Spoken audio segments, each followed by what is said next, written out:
Karena semua orang telah berbuat dosa dan telah kehilangan kemuliaan Allah. Jadi dengan berulang-ulang berbuat dosa, itu adalah,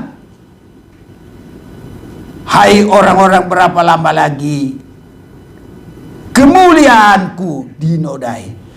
Jadi disucikan oleh Tuhan, kembali kemuliaan Tuhan, dinodai lagi. Artinya berbuat dosa lagi, dinodai. Jangan, saudara-saudaraku. Haleluya. Kita mau bertahan terus dalam kemuliaan Tuhan.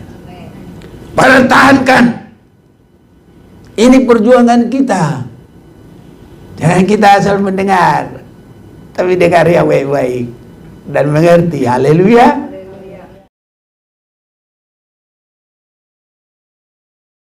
Salam kasih dalam Tuhan kita Yesus Kristus.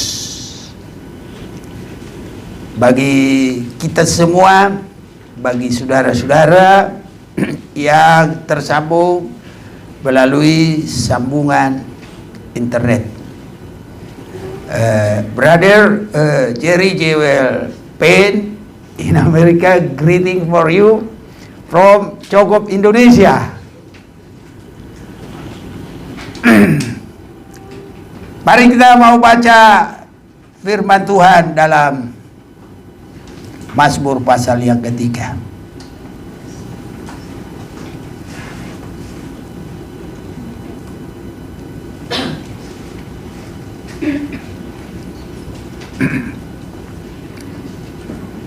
Kita mau bergantian membaca ini.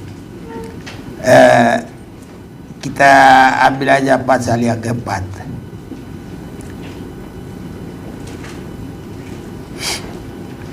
Saya baca ayat pertama, saudara baca ayat 2. Doa pada malam hari untuk pemimpin biduan dengan permainan kecapi, Mazmur Daud. Apabila aku berseru, jawablah aku, ya Allah yang membenarkan aku. Di dalam kesesatan Engkau memberi kelegaan kepadaku. Kasihilah aku dan dengarkanlah doaku. Hai orang-orang, berapa lama lagi kemuliaanku dinodai? Berapa lama lagi kamu mencintai yang sia-sia dan mencari kebohongan? Selah. Ketahuilah bahwa Tuhan telah memilih baginya seseorang yang mengasihinya. Tuhan mendengarkan apabila aku berseru kepadanya. Biarlah kamu marah, tapi jangan berbuat dosa. Berkata-katalah dalam hatimu di tempat tidurmu, tetapi tetaplah diam. Selah. Persembahkanlah korban yang benar dan percayalah kepada Tuhan. Banyak orang berkata, siapa yang akan memperlihatkan yang baik kepada kita? Biarlah cahaya wajahnya menyinari kami, ya Tuhan. Engkau telah memberikan sukacita kepadaku lebih banyak daripada mereka ketika mereka kelimpahan gandum dan anggur. Bersama kita dengan tenteram aku mau membaringkan diri, lalu segera tidur. Sebab hanya Engkaulah, ya Tuhan, yang membiarkan aku diam dengan aman. Ini, saudara-saudaraku, adalah doa orang yang mengalami pekerjaan Yesus, anak domba Allah. Bila kita sudah mengalami pekerjaan Yesus, anak domba Allah, yang mengangkat dosa manusia, maka seruan kita akan selalu diperhatikan Allah. Doa kita didengar oleh Allah. Sebab kalau kita belum mengalami kehidupan yang dibebaskan oleh darah domba Allah, maka doa kita juga tidak diperkenankan oleh Tuhan. Dalam Yohanes pasal yang ke-9 ayat 31, kita tahu bahwa Allah tidak mendengarkan orang-orang berdosa, melainkan orang-orang yang saleh dan yang melakukan kehendaknya. Kelepasan bagi kita tidak bisa karena kebaikan kita, tapi karena kemurahan Tuhan. Yesus meninggalkan tatanya, kesetaraannya dengan Allah, meninggalkan surga, mengambil rupa manusia, turun ke bumi, bahkan mengambil posisi anak domba Allah yang hanya berkenan kepada Allah, bukan darah kambing domba, bukan yang lain-lain, tapi memperdamaikan kita dengan Allah. Untuk menyatukan kita dengan Allah hanyalah darah Yesus anak domba Allah. Jadi itu menjadikan apabila kita berseru, Tuhan akan menjawab kita. Dan memang benar-benar Dia mendengar kita, Dia membenarkan kita. Dan kita akan mengalami kelegaan. Kesesakan itu pasti diambil. Saudaraku, ini kita harus gumuli terjadi bagi kita. Saudara-saudaraku, kalau kita tidak menggumuli, maka kita tidak akan mengalami. Tapi mari, ya, rindukan dengan sungguh sampai Tuhan mengambil kesesakan. Di dalam kesesakan engkau memberi kelegaan. Jadi kesesakan itu diganti dengan kelegaan. Ya, jadi kita tidak boleh bingung-bingung. Bagaimana ini saya ini? Tuhan memberikan kelegaan dalam apa? Kesesakan. Ya, jangan tersesak terus. Ya, harus benar-benar mengalami kelegaan. Karena Tuhan kita baik. Haleluya. Ini saudara-saudaraku, ya. Mari kita akan lebih memperhatikan dengan baik. Yesus anak domba Allah itu kalau sudah menyucikan kita, ya kita harus berkata, Tuhan, segala kelemahanku, mohon penyucian darah-Mu, sucikan. Saya rindukan hidup terus yang sudah disucikan itu tetap bertahan, malah bertambah terus. Kerohanian saya seperti jalannya orang benar itu dalam Amsal Suraya pasal 4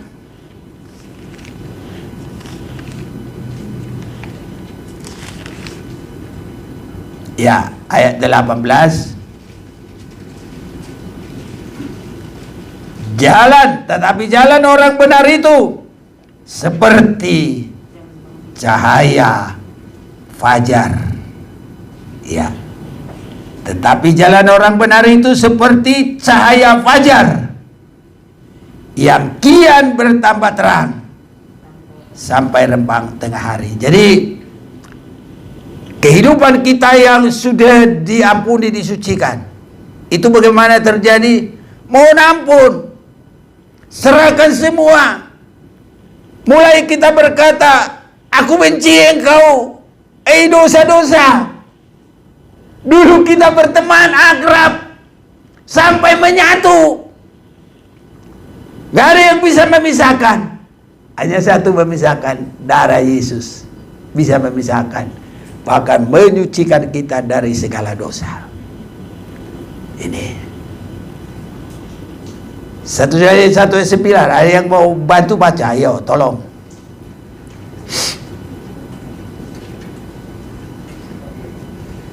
1 Yohanes 1 ayat 9. Jika kita mengaku dosa kita, maka Ia adalah setia dan adil, sehingga Ia akan mengampuni segala dosa kita dan menyucikan kita dari segala kejahatan. Iya. Jadi semua disucikan dari segala kejahatan. Dia mengakui semuanya kepada Tuhan. Itu yang kepada Tuhan, yang kepada manusia, yang kepada manusia. Dan kalau itu sudah disucikan, saudara-saudaraku, maka perjalanan kita ini bergumul seperti fajar. Fajar itu mulai terlihat matahari, dan endingnya itu nanti rembang tengah hari. Itu sekitar jam berapa? Jam 12. Kalau di Pontianak, kalau udah lewat sedikit, ada di situ daerah pas dilalui Katulistiwa. Kita taruh telur, bisa berdiri di situ, gak gini-gini, karena pas di tengah Katulistiwa. Kalau kita berdiri di luar, tidak ada bayang-bayangnya, pas di dalam badan kita. Itu sekitar kurang lebih 12 kilo dari Pontianak. Itu saudara-saudaraku. Jadi itu jam 12-nya. Ini menunjuk bagi hidup kita kehidupan yang semakin dikuduskan sampai tidak bercacat celah.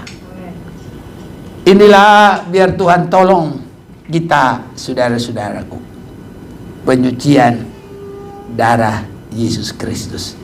Dan dari situ kita memuji Tuhan. Hai orang-orang, berapa lama lagi kemuliaanku dinodai? Berapa lama lagi kamu mencintai yang sia-sia dan mencari kebohongan? Inilah yang penting dalam kehidupan kita. Kalau menodai kemuliaan Tuhan, itu kemuliaan Tuhan itu sengaja orang tinggal dalam dosa. Karena sewaktu manusia berbuat dosa, itu hilang kemuliaan Tuhan. Itu di dalam Roma pasal 3 ayat yang ke-10 dan yang ke-23.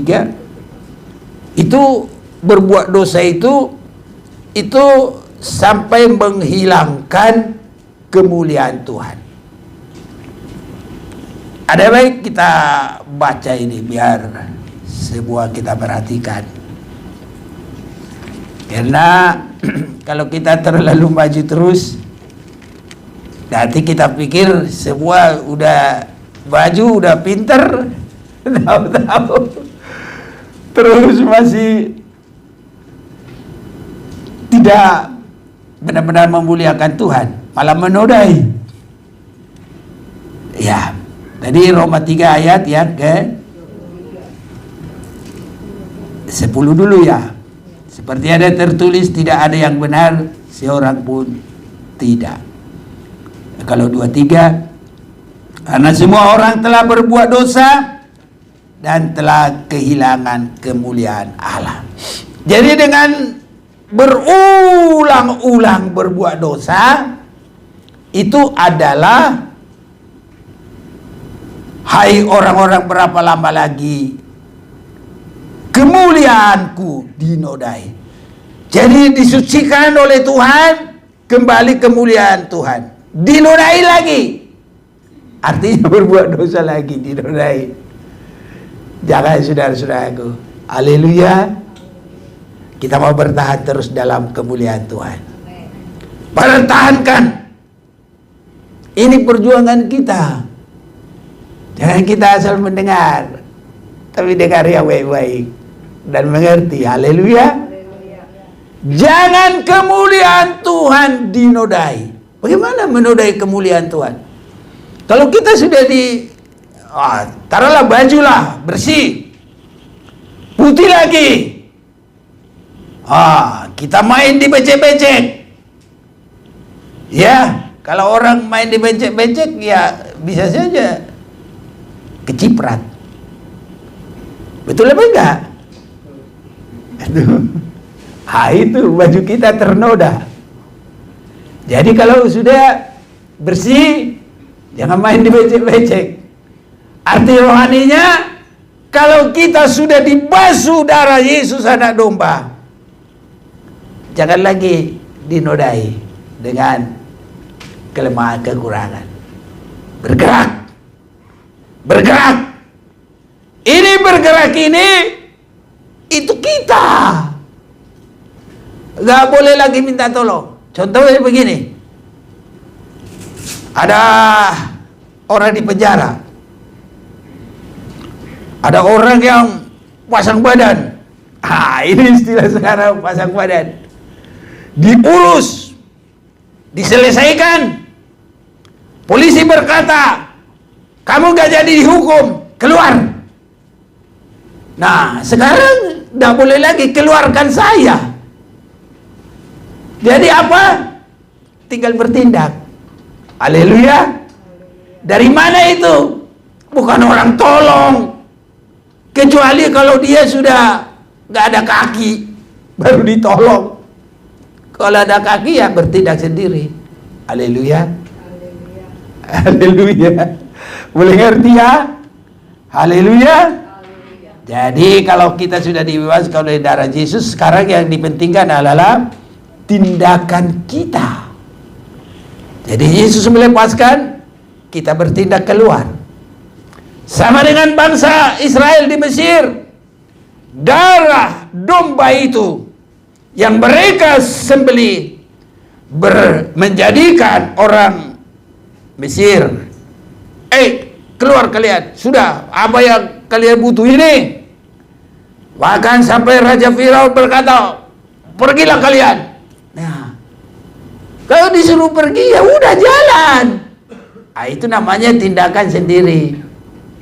Haleluya. Ya ini saudaraku ya.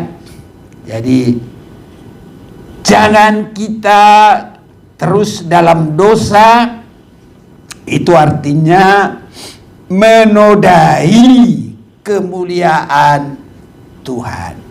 Berapa lama lagi kamu mencintai yang sia-sia? Ini penting sekali saudaraku.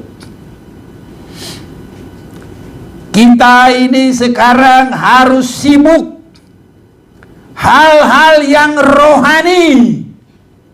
Haleluya. Mau sibuk dalam hal-hal yang rohani?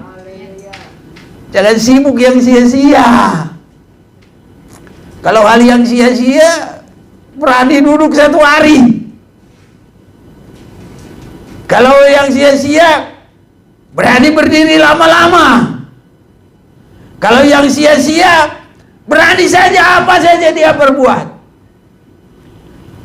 Tapi saudaraku, kita harus sibuk hal-hal yang rohani. Ini jangan berkata, baru belokku. Ya, kalau punya handphone, ya jangan putar. Takil tok. Putar koma. Tinggal putar. Dan nanti kita dengar khotbah, kita dengar firman Tuhan. Itu kita sudah mulai sibuk dalam Tuhan. Haleluya. Nah, kalau mau sibuk dalam rohani, ya berdoa. Baca Alkitab. Jangan tanya lagi bagaimana aku apa. Ya baca. Dulu pernah tahu baca enggak? Tahu. Ya udah baca. Harus begitu saudaraku. Kalau sibuk dalam hal yang rohani, nanti semua terjadi berkat Tuhan. Suasana surga terjadi, saudara-saudaraku. Ini 1 hari yang lain-lain. 1 hari yang lain-lain. Nah, jadi jangan mencintai yang sia-sia. Mencintai itu sudah itu terus. Apalagi kalau cintanya sudah cinta berat. Orang Batak bilang cinta malabab. Itu namanya udah benar-benar menyatu deh. Jadi kita harus menyatu dengan sibuk dengan perkara rohani. Haleluya saudaraku. Amin. Iya. Iya. Kalau buka handphone, lagu apa yang didengar? Ayo. Nah, kalau buka YouTube, apa yang didengar? Hopa. Ya bagus. Kalau yang lain, ya itulah. Tapi sekarang, berapa lama lagi kamu mencintai yang sia-sia? Jadi kita harus sibuk dalam hal yang rohani, supaya Tuhan memberkati. Perkara-perkara dunia ini banyak kebohongannya. Bahkan saudaraku, tidak ada ketetapannya. Itu makanya disebut ada kebohongan. Semua berubah, semua berubah. Tadi pagi kita dengar kalau yang tidak berubah itu adalah firman Tuhan. Yesaya pasal yang ke-40 ayat berapa itu tadi? Ya, kita mau lihat dulu itu. Ini saudara-saudaraku, biar ini yang kita perhatikan dengan sungguh-sungguh. Ayat 8. Rumput menjadi kering, bunga menjadi layu. Ini adalah termasuk hal itu perubahan. Sampai bunga yang indah sekalipun, adapun harum semerbak, tapi tidak kekal. Tetapi firman Tuhan, firman Allah kita tetap untuk selama-lamanya. Jadi jangan yang sia-sia saudaraku. Cari yang rohani. Cari firman Tuhan, supaya kita ada keteguhan. Sebab kalau apa yang di dunia ini berubah-berubah, nah, jadi kita ini terjadi bingung, nggak ada pegangan. Ini sebabnya biarpun banyak uang, pegangan kita bukan uang. Dulu ada orang pegangan uang, sekitar tahun 80 berapa? Dolar tadinya $1 2.500, langsung 15.000. Banyak yang gila saudaraku. Kenapa? Pegangannya duit. Jadi apapun perkara dunia ini, jangan ini. Usahakan sibuk perkara rohani. Usahakan sibuk baca firman Tuhan. Usahakan sibuk berdoa. Kalau rasa bingung gak tahu apa-apa, ya berdoa. Gini, bagaimana berdoa? Bagaimana berdoa? Ya ngomong sama Tuhan. Masa mau diajari begitu? Ya kalau anak kecil, bagaimana berdoa? Lipat tangan, tutup mata, ya gitu. Sama anak kecil begitu saudaraku. Kalau mau masih tahu diajari bagaimana berdoa, ya udah, tutup mata, lipat tangan, terus ngomong sama siapa? Sama Tuhan. Bagaimana? Percaya, yakin. Itu saudaraku. Mari sibuk perkara rohani. Pasti indah saudaraku. Dunia ini bisa goncang, tapi kalau kita sibuk dalam Tuhan, indah saudaraku. Makanya kadang orang kalau di dunia ini terlalu cari perkara dunia sampai berbuat dosa, masuk penjara. Tapi kalau masuk di penjara tinggal dua, satu tambah jahat, dua banyak waktu sibuk untuk Tuhan, itu bisa tambah baik. Haleluya. Karena di dunia dia sibuk terus yang lain-lain. di penjara, gak bisa lagi berbuat apa-apa. Kalau gak tambah jahat, ya tambah dekat sama Tuhan. Jadi pas di situ ada Alkitab, dibaca berapa kali udah tamat. Tamat bukan artinya dalam arti sudah apa, tapi tamat baca lah, sedikitnya tamat baca. Dari Kejadian sampai Wahyu dibaca, udah berapa kali. Nah, berapa tahun dia di penjara, baca terus. Ya, sibuk untuk Tuhan. Sehingga nanti dia akan mengalami keteguhan. Kalau dia keluar, dia baru, pemikiran baru, tenaga baru, usaha baru, berkatnya juga pasti berkat yang baru dari Tuhan. Ini, jadi ada kalanya untuk sibuk kepada Tuhan itu ya begitu. Jadi kita nggak usah harus masuk penjara dulu, baru sibuk untuk Tuhan. Kita yang usahakan diri kita sibuk untuk Tuhan. Ini saudaraku. Berapa lama lagi mencintai yang sia-sia dan mencari kebohongan? Selah. Artinya perhatikan. Di dunia ini tidak ada yang kekal. Ini artinya. Jadi kita jangan mencari yang sia-sia. Apapun keindahan dunia ini, itu semua tetap yang sia-sia. Dan bagaimanapun pada masanya harus tinggalkan. Manusia kalau umurnya udah selesai, mana bisa bawa dunia ini? Nggak bisa. Orang tempatnya sama semua. Paling 60 kali 1 atau 2 meter lah, gitulah. Atau kalau mungkin 80 cm lebarnya, panjangnya kalau mau 2 meter lah. Itu paling lebar lah itu. Jadi apa yang dibawa situ, orang petinya aja sudah segitu. Nanti kalau dia terlalu tinggi, tanahnya terlalu dikit, belum berapa lama udah bau. Nggak boleh. Ya itu segitu aja lah. Gak usah ditambah apa-apa. Ada mobilnya, ada rumahnya, ada udah tinggal semuanya. Ini saudaraku. Itu sebabnya hal yang rohani, firman Tuhan, apalagi kalau kita semakin mengerti dalam peningkatan bagaikan matahari sampai rembang matahari.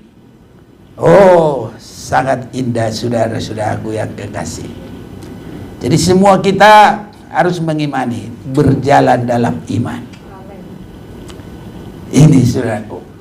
Bagaimana berjalan dalam iman? Ya, ini dalam pengalaman saya saudaraku. Saya sebenarnya banyak kelemahan. Kaki saya, saudara lihat dulu, kadang pakai tongkat saudaraku. Tapi kuimani kuat. Makanya karena saya berdiri, itu bukan dari tenaga kaki lagi saya, itu dengan iman saya. Kadang, maaf, prostat saya masih di situ. Kateter apa kateter? Kateter. Gak ada saudara tahu, gak perlu tahu. Kuikat. Orang pakai kateter itu, pakai sarung-sarung. Aku nggak peduli itu. Aku nggak rasa-rasain itu. Saya berjalan dengan iman. Kok wajahnya, orang ini pakai jas, mantap katanya. Ya saya berjalan dengan iman, nggak perasaan, nggak saya turutin itu semua. Makanya iman kita biar sebesar biji sawi, kita ada kuasa.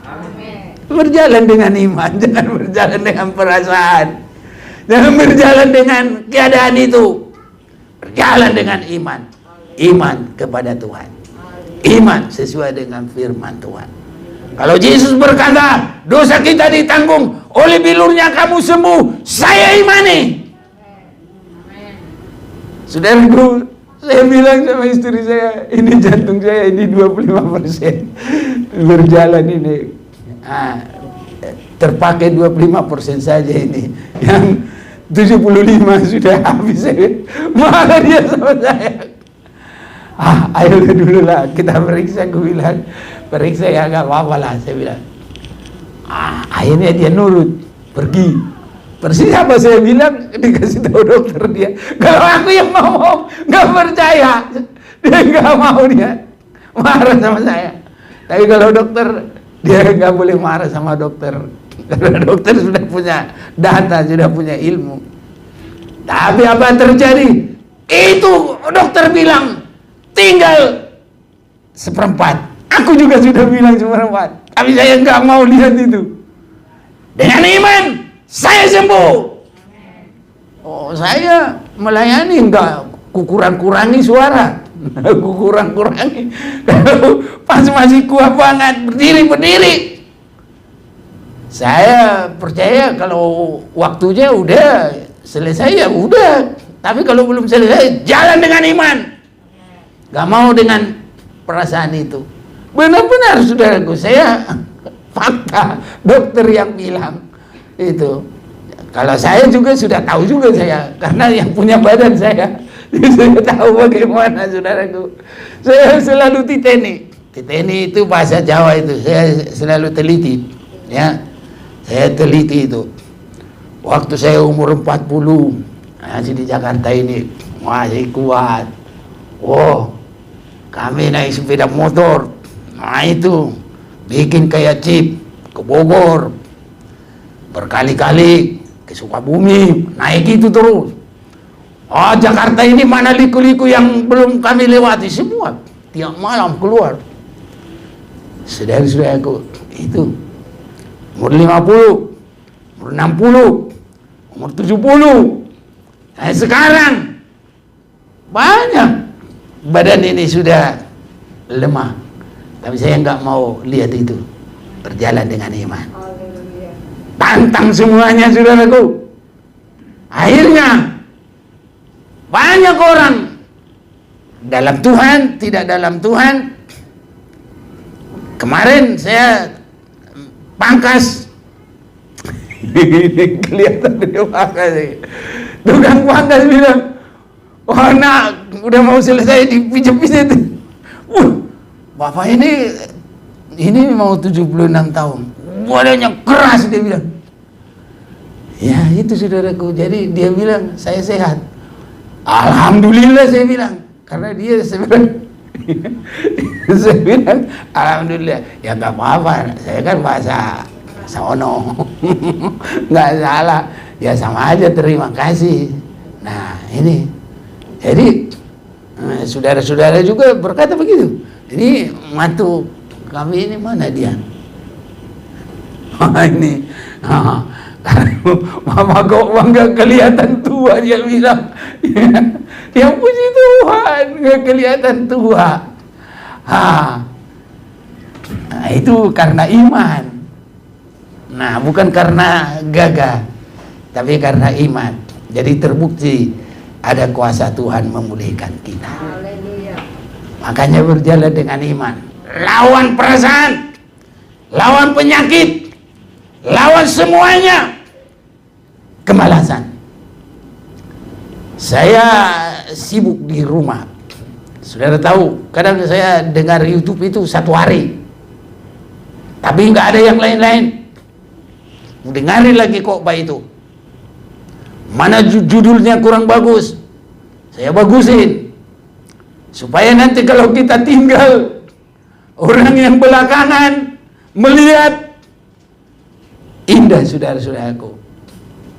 Kalau orang berkata gajah mati meninggalkan gading, harimau mati meninggalkan belang. Kalau Tuhan mau panggil Pak Manik, ada YouTube-nya. Sudah bagus judul-judulnya. Saya kalau dengar itu 1 hari kuat saudaraku. Benar. Nah, kalau nggak dengarin itu, olahraga saya. Apa aja ku pegangin, ku bersihin, apa aja. Saya nggak mau diam. Tapi kalau saya sudah capek, tidur. Seperti dalam firman ini, ayat 9. Dengan tenteram aku mau membaringkan diri, lalu segera tidur. Ibu gembala ngiri sama saya. Ibu apa ini kalau udah letak di bantal langsung ngorok, dia bilang, ya itu kan firman Tuhan. Bukan aku yang bikin-bikin. Dengan tenteram aku mau membaringkan diri, lalu segera tidur. Sebab Engkaulah ya Tuhan yang membiarkan aku diam dengan aman. Ada orang mau tidur aja susah. Tapi kadang jamnya orang tua itu tidur 5 jam. Karena harus, maaf, dia harus berubah, buang-buang kotoran itu, saudaraku. Sedikitnya urin itu, ya itu, bangun. Jadi kadang-kadang kalau ada lihat saya, kadang saya buka Facebook, saya bikin YouTube kita ke Facebook, itu saya sudah bangun. Nah, kalau jam-jam segitu, saya perasaan ke Tuhan itu enak, saudaraku, nggak terganggu. Kalau mau mikirin, mana ini judulnya yang pas ini, dapat lagi inspirasi. Sehingga semua semakin, ya kita betul-betulilah, supaya jadi berkat. Ya, orangnya suatu waktu bisa menghadap Tuhan, tapi kalau YouTube-nya masih lanjut terus, masih bisa jadi berkat bagi banyak orang. Ya, ini saudara-saudaraku. Ya, ketahuilah bahwa Tuhan telah memilih baginya seorang yang dikasihinya. Tuhan mendengarkan apabila aku berseru kepadanya. Kalau ini dulu Daud dipilih, tapi sekarang kita dipilih oleh Tuhan. Tapi kalau orang nggak mau disucikan, nggak mau berjalan dengan iman, ya nggak bisa dong. Makanya kita ikuti terus ibadah dengan sebaik-baiknya. Kita ikuti terus firman Tuhan. Jangan firman Tuhan sudah seperti ya Yesus gembala, kita masih jauh di belakang, dia sudah ke depan. Harus berimbang, ikuti. Jangan jauh dari Tuhan. Haleluya. Artinya untuk sekarang, ikuti firman Tuhan itu terus. Usahakan mengerti. Ya ini sibuklah dalam Tuhan. Jangan langsung enak aja terus. Jangan, saudaraku. Harus pikir lagi. Tadi apa sih? Ya, artinya apa sih? Kalau kurang mengerti, ya tanya. Istri, anaknya yang lebih ngerti, yang lebih ingat. Kalau enggak, buka lagi itu. Haleluya. Harus begitu, saudaraku. Jangan jauh-jauh. Kalau jauh-jauh, gembalanya udah belok. Loh, kemana ya tadi ya? Kiri apa kanan? Pasang. Kiri kanan. Kiri kanan. Kiri kanan. Kanan. Waduh, udah dah keliru dah. Jauh. Semakin lama makin jauh. Jangan, saudaraku. Jadi artinya harus tetap ikuti pengertian dan berada di dalamnya, sehingga benar-benar kita dibimbing. Ada berkat yang tersendiri di dalam pemeliharaan di sini, dan kita akan sampai kepada sasaran. Kalau Yesus datang, kita siap bagi hari kedatangannya.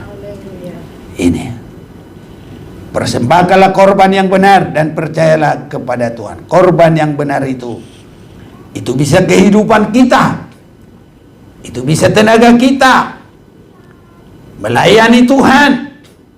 Kalau memang ada, kita bisa memberi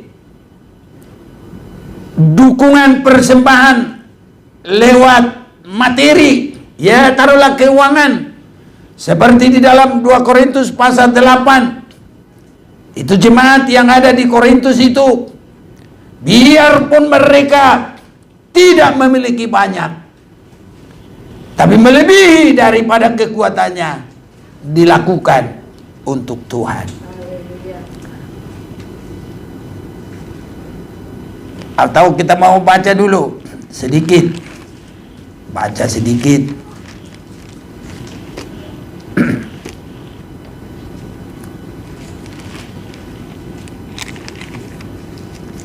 2 Korintus pasal yang ke-8, pelayanan kasih. Saudara-saudara, kami hendak memberitahukan kepada kamu tentang kasih karunia yang dianugerahkan kepada jemaat-jemaat di Makedonia. Selagi dicobai dengan berat dalam pelbagai penderitaan, sukacita mereka meluap. Dan meskipun mereka sangat miskin, namun mereka kaya dalam kemurahan. Saudaraku, ini harus terjadi bagi kita. Selagi dicobai dengan berat dalam pelbagai penderitaan, sukacita mereka meluap. Itu artinya apa? Mereka berjalan dalam iman. Banyak percobaan, tidak mau melihat itu.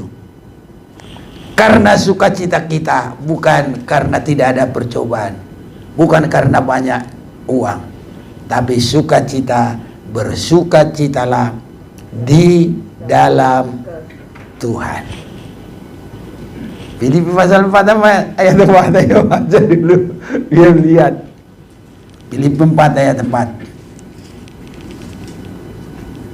Filipi 4 ayat 4. Bersukacitalah senantiasa dalam Tuhan. Sekali lagi kukatakan, bersukacitalah. Ini harus bergumul sampai bersukacita. Biar banyak percobaan. Bukan karena nggak ada percobaan atau ada percobaan, tapi bersukacitalah di dalam Tuhan. Haleluya. Ini saudara-saudaraku, itu sebabnya. Itu saudara-saudaraku, kalau juga mau berkorban, itu dengan iman, bukan karena banyak, bukan karena kaya, bukan. Selagi dicobai dengan berat berbagai penderitaan, sukacita mereka meluap. Dan meskipun mereka sangat miskin, namun mereka kaya dalam kemurahan. Itu semua adalah karena iman. Iman itu luar biasa, saudaraku. Kiranya Tuhan tolong kita. Banyak orang berkata, siapa yang akan memperlihatkan yang baik kepada kita? Biarlah cahaya wajah-Mu menyinari kami, ya Tuhan. Engkau telah memberikan sukacita kepadaku lebih banyak daripada mereka ketika mereka kelimpahan gandum dan anggur. Jadi ada sukacita tersendiri bagi kehidupan kita semuanya.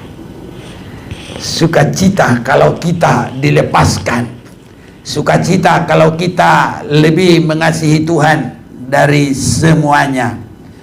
Tuhan akan semakin memberkati kita, saudara-saudaraku. Ya, jadi sukacita melebihi dari limpahnya gandum. Kalau kita lihat orang kaya itu seperti bersukacita, tapi belum tentu bersukacita. Ini saudaraku, karena orang-orang kaya banyak yang putus asa, saudaraku. Makanya kadang mencari kepuasan sampai kepada yang salah, narkoba, narkotik, segala macam. Tapi kalau Tuhan, Dia bisa memberikan kepada kita sukacita lebih banyak daripada orang-orang yang kelimpahan gandum, makanan, termasuklah itu semua harta benda. Dan saudaraku, kalau kita sudah dibebaskan dari dosa, kita berserah kepada Tuhan, kita mau berjalan bersama dengan Tuhan, maka dalam hidup kita ada kedamaian, ada ketenangan. Gak usah susah-susah, saudaraku. Kalau kita mau tidur, ya tidur, langsung terlelap. Gak mikir-mikir lagi sana. Ada kadang-kadang orang yang saudara-saudaraku udah tidur tapi pikirannya kemana-mana. Itu sebabnya biar semua kita mengasihi Tuhan. Kalau kita istirahat, ya semua istirahat sampai ada sukacita yang dari Tuhan. Ini kemurahan Tuhan, saudara-saudaraku. Saat ini ada darah anak domba yang jaminan bagi kita, sehingga kita dibebaskan dari segala kesulitan itu, ujian dan cobaan itu. Bahkan kita sudah dengar juga tadi pagi bahwa darah domba itu memulihkan kemuliaan. Bukan hanya itu, memulihkan juga pemeliharaan. Itu sebabnya kita mau berserah diri saat ini, meningkat di dalam Tuhan, sibuk dalam perkara-perkara rohani. Jangan berikan diri sibuk dalam perkara dunia ini. Perkara dunia ini perubahan-perubahan. Tidak ada yang tetap. Tidak lurus. Itu artinya kebohongan, saudara-saudaraku. Saat ini Tuhan mau memberkati kita. Kita yakini korban Tuhan, tubuh dan darahnya, itu menolong kita semua, sehingga kita menjadi kehidupan yang damai sejahtera. Kita dipulihkan, ada sukacita, ya, sehingga Engkau telah memberikan sukacita kepadaku lebih banyak daripada mereka. Kita mau baca bersama-sama ayat 8. Mazmur 4 ayat 8. 1, 2, 3. Engkau telah memberikan sukacita kepadaku lebih banyak daripada mereka ketika mereka melimpah gandum dan anggur. Jangan ada yang sedih, ya. Haleluya. Semua bersukacita, senyum dan bermuka gembira. Sambungannya apa? Angkat tangan puji Dia. Berjabat tangan semua, senyum gembira. Ada sukacita. Tuhan memberkati. Mari kita mau datang kepada Tuhan.